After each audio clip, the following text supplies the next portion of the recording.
Hi folks, first of all, Happy New Year, Happy 2024. As of this moment, as of recording, it's just early January 2024, so Happy New Year to everybody.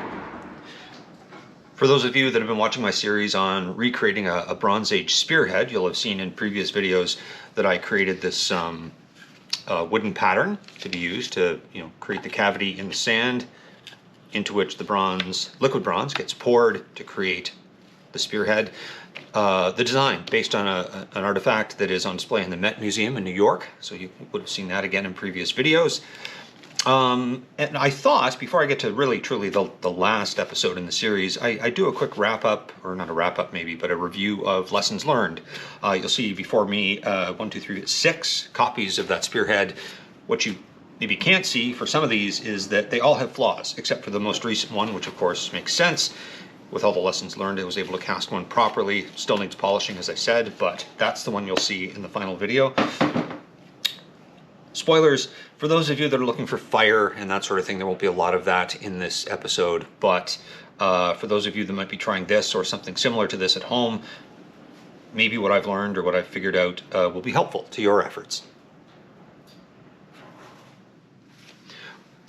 Once I had my wooden pattern finished, of course, mixing, alloying the bronze, which of course, for those of you who don't know, is copper, for which I use electrical cable, and tin, or in this case pewter, which is mostly tin. Melt those down in the right proportions in my foundry furnace to make bronze. And if I pour that liquid bronze into a prepared mold, I can make pretty much whatever I want. In this case, a Bronze Age spearhead. The new challenge, the biggest challenge perhaps for me, was using sand cores, and you would have seen me create some of those sand cores in one of the videos in the series. At the beginning of this project, what I had wanted to do was to use a sand core made out of molasses and sand, fairly accurate materials that would have been available to folks in the Bronze Age, sweet honey molasses, something like that, maybe some flour, and of course just sand, to create the sand core.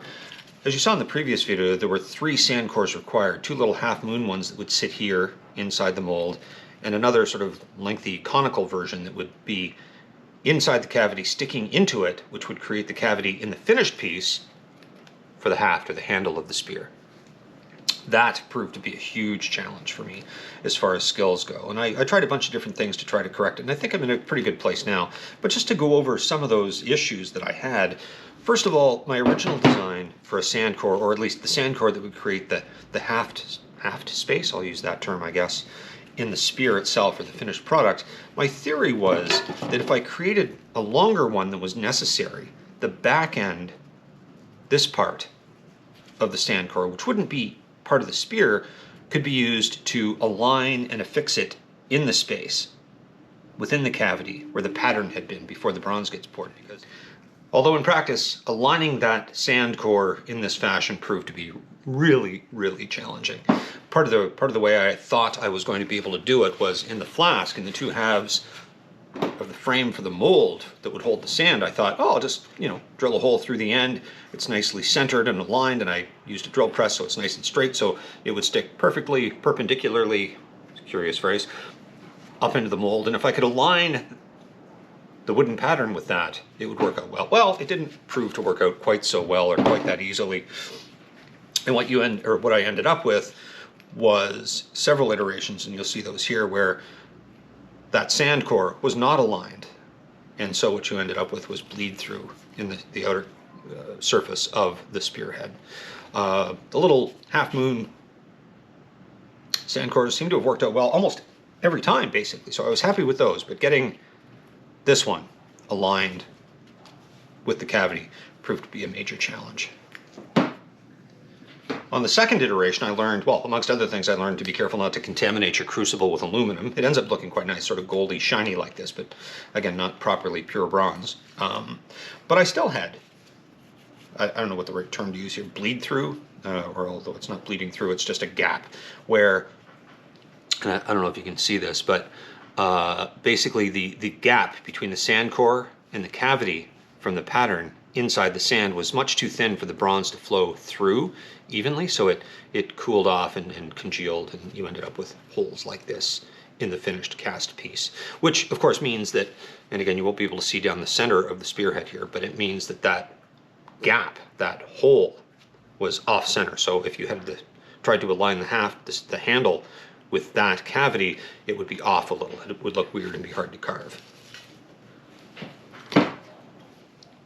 So then what I started to think about was, all right, well, I'm going to move away from organic sand cores, I guess, if we can use that term. And I started to use sodium silicate. And again, I've done videos on sodium silicate cores in the past, which you can go back and look at if you wish.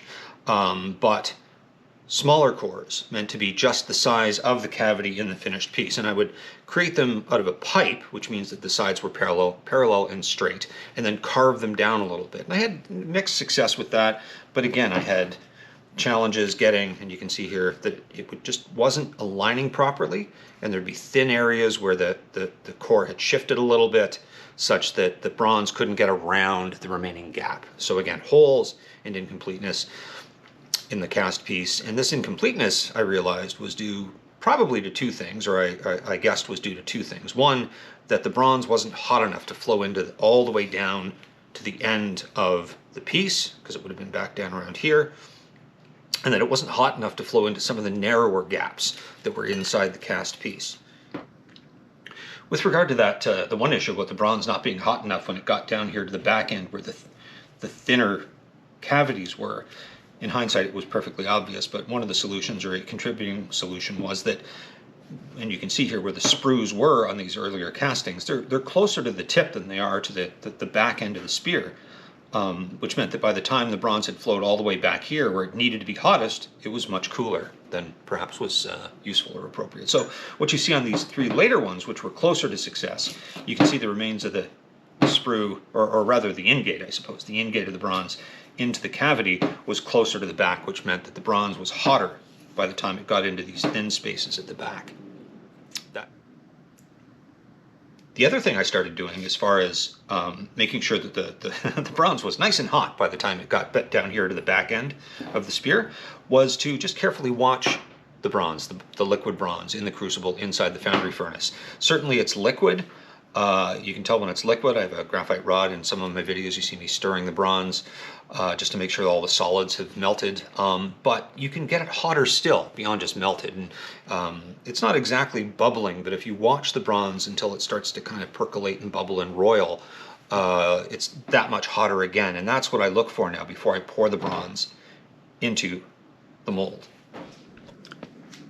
The other benefit of hotter bronze, or waiting for the bronze to be hotter, almost bubbling before you pour it into the mold, is surface texture of the finished piece, or it appears to be that. I mean, I'd certainly welcome advice from experts if they can clarify the matter for me, or correct me if that's the case. But in this piece here, you'll see that the surface, I hope you can see anyways on screen, that the surface texture is sort of grainy and mottled and bumpy.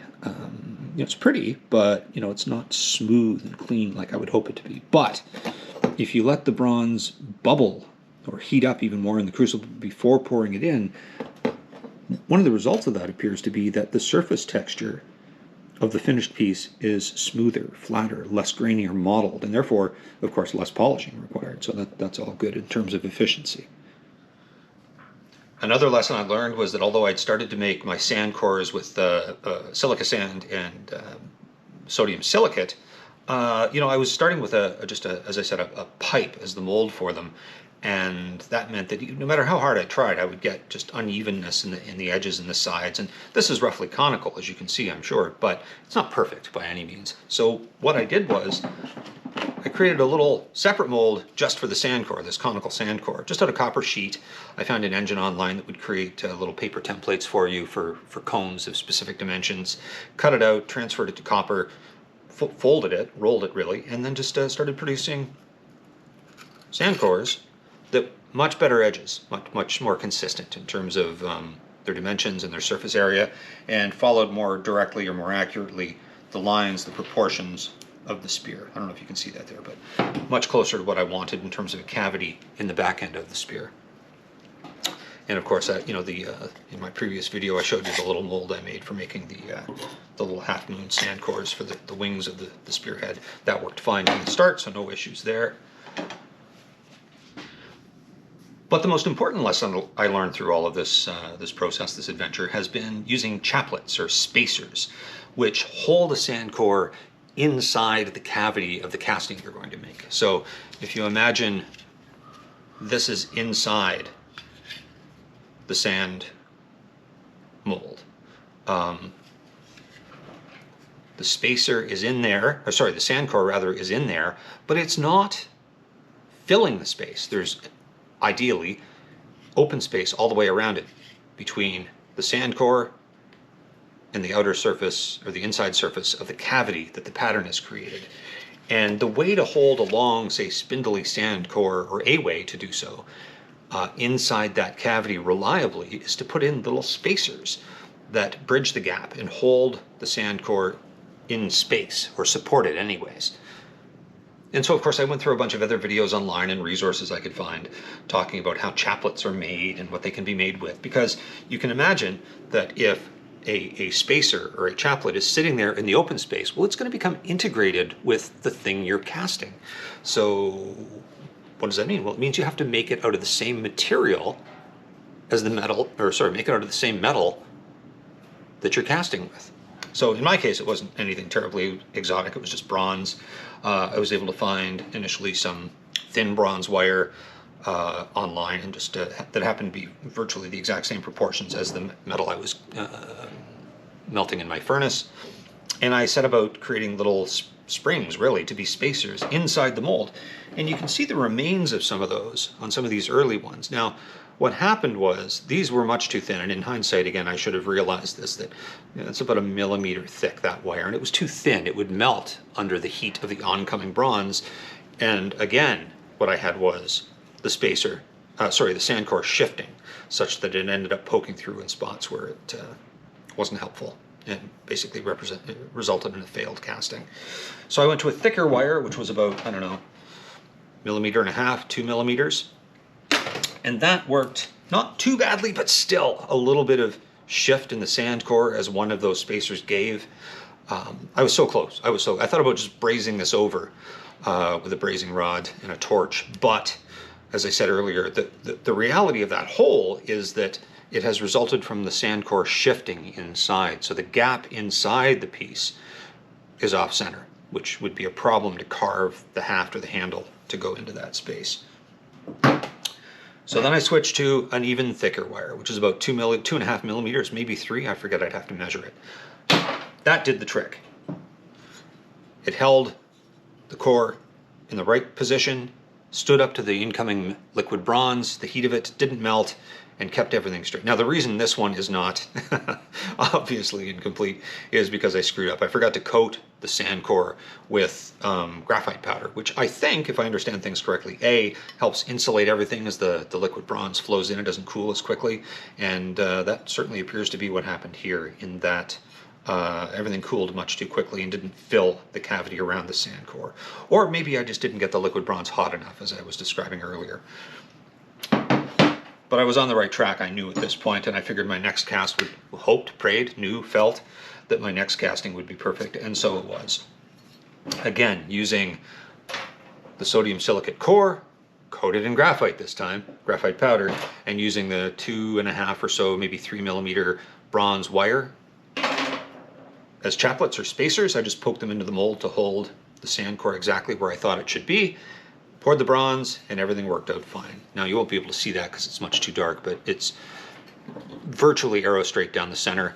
No bleed through, no holes, no gaps. The bronze flowed everywhere, and I was, of course, very happy to end 2023 with that success. In anticipation, though, of this thicker wire not having been sufficient or melting under the stress of the liquid bronze, I'd even gone and cast some little bronze bars, little round bars, which in theory I could hammer out or make thinner if I needed to. But as I said, the 2.5 millimeter wire was more than sufficient. It worked perfectly. So all that to say, it's been a long and sometimes frustrating, but also rewarding project. I've learned a lot more. And in particular, I'm looking forward to casting a few more copies of this Spearhead, because I quite like it. The design, the lines of it feel connected to the original Smith in some way, or not Smith, but bronze caster in some ways, across 3,000 years of history, trying to reproduce their work. What's going to happen to these other 5? Well, of course, as with any bronze item, I can pretty much just melt it all down and make something new out of it. Although 1 or 2 of them are pretty close to perfect. Like this one, just as I said, has that little tiny gap there. I might polish it up at some point and just use it as a garden decoration or around the house or something like that. But for a finished product, this one is going to get polished up and properly finished. As I said at the beginning of the video, the next episode in the series will be casting, not casting, but polishing, heat treating, hammering the edge here, and maybe filing it a little bit to make it properly sharp. We'll see. And of course hafting it on a wooden shaft so that it is more recognizably a spear. Anyways, Happy New Year again, everybody. I look forward to seeing you through the year. I've got a bunch of projects planned and things in the works. Looking forward to recording them for you. Bye-bye. Happy New Year.